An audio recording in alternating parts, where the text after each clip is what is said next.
Cable TV.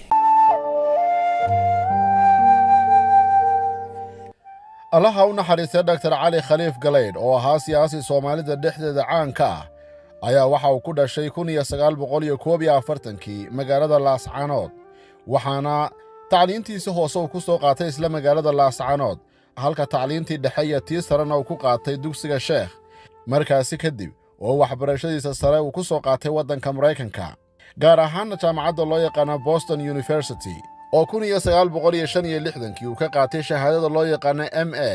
sidoo kale waxa uu isla shahaadadaasi ka qaatay jaamacadda loo yaqaan Syracuse University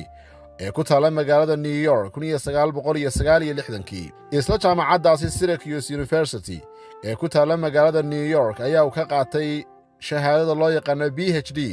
1972 Dr. Cali Khaliif markaasi kadib waxa uu dib ugu soo laabtay waddanka Soomaaliya markaas oo uu qabtay shaqooyinkiisii ugu horreeyay oo ay ka mid ahayd xafiiska siyaasadda oo u qaabilsanaa wasaaradda arrimaha gudaha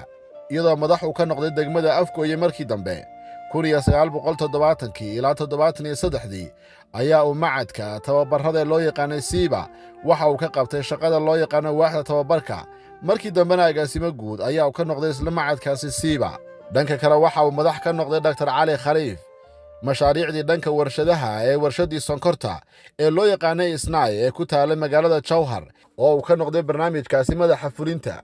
1980 ilaa 1982 ayaa uu noqday wasiirka wasaaradda warshadaha ee xukuumaddii kacaanka uu hogaaminayay Maxamed Siyaad Barre Dr. Cali Khaliif Galeyd allaha u naxariistay 1982 ilaa 1984 ayaa uu shaqooyin ka qabtay waaxda amuuraha dibadda jaamacadda loo yaqaan Harvard iyo sidoo kale jaamacadda loo yaqaan Cambridge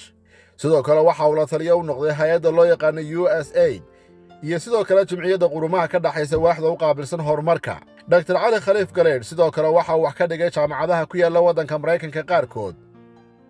oo ay ka mid tahay jaamacadaha Maxwell, Syracuse iyo sidoo kale jaamacadaha ku yaala magaalada New York qaarkood Dr. Cali Khaliif Galeyd allaha u naxariistay waxa uu noqday ra'iisul wasaaraha Soomaaliya sanadkii 2000 bishii Oktoobar 8 isagoo ka mid ahaa siyaasiyiintii ka qayb galay shirkii dib u heshiisiinta ee carta lagu qabtay waddanka Djibouti iyadoo markaasi uu la shaqeeyay madaxweyne Cabdiqaasim Salaad Xasan hase ahaatee xilkaasi waxa uu ka degay 2001 bishii Oktoobar waxaana uu dib ugu laabtay jaamacadaha waddanka Mareykanka gaar ahaan midda ku taala Minnesota oo uu wax ka dhigay 2002 ilaa 2006 intaasi kadibna waxa uu dib ugu soo laabtay deegaanada Sool iyo Sanaag halkaas oo deegaanka Saaxdheer loogu doortay madaxweynaha maamulka Khaatumo oo halkaasi dhaqdhaqaaq ka waday tan iyo bishii Oktoobar ee 2017 markaas oo uu la galay heshiis rasmi ah oo siyaasadeed xukuumadda Somaliland ee uu hogaaminayay madaxweyne Axmed Maxamed Siilaanyo heshiiskaasi oo ka dhacay magaalada Caynaba sidaas ayaanu Dr. Cali Khaliif ku qaatay siyaasadda Somaliland oo ay isku fahmeen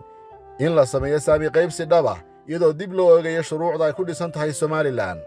Dr. Cali Khaliif wixii markaasi ka dambeeyay waxa inta badan uu ku sugnaa magaalada Hargeysa ha yeeshee dhowr usbuuc ka hor ayaa uu u socdaalay dhinaca magaalada Jigjiga ee xarunta ismaamulka Soomaalida ee dalka Itoobiya halkaasoo isagoo xanuun hore aan qabin uu si kadisa ugu geeriyooday maanta oo bishu ay tahay Oktoobar 8 2020